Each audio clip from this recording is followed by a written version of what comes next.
అందరికీ నమస్తే అండి. ఇవాళ సింహరాశి గురించి నేర్చుకుందాము. సింహరాశి, సింహలగ్నం గురించి మాట్లాడదాము. ఇక్కడ ప్రధానమైనటువంటి సమస్య సింహలగ్నం వాళ్ళకి అష్టమంలో శని ఉన్నాడండి.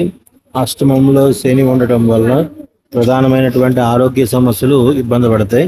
మరీ ముఖ్యంగా అరుగుదలకి, పొట్ట ఉబ్బరం, కడుపుకు సంబంధించినటువంటి సమస్యలు ఏర్పడతాయి. వీళ్ళకి ఉన్నటువంటి ఒక మంచి అవకాశం ఏంటంటే గురుడు లాభంలో ఉన్నాడండి.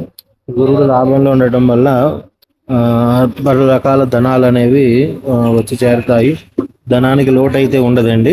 సో కాబట్టి లోటు ఉండదు, కానీ ఆరోగ్య సూచనలు బాగా ఇబ్బంది పడతారు. ఆరోగ్య విషయంలో మాత్రం జాగ్రత్తగా ఉండాలి. భార్యాభర్తల విషయంలో తరచూ మాట పట్టింపులు వస్తుంటాయి, కానీ కలుస్తారండి. ఎందుకంటే గురువు దృష్టి సత్వం మీద ఉండడం వల్ల పెద్ద నష్టం అయితే ఏం రాదు. గొడవలు వచ్చినా కానీ సర్దుకుమనిపోతాయి. సో వీళ్ళకి అక్టోబర్ నవంబర్ టైంలో శుభమూలకంగా ఖర్చులు ఉంటాయండి. ఇప్పుడు అక్టోబర్ నవంబర్ నెలలో మాత్రం సింహలగ్నం వాళ్ళకి కొంచెం ఎక్కువ డబ్బులు ఖర్చు అయ్యే అవకాశం ఉంది. శుభ కార్యక్రమాల మూలకంగా.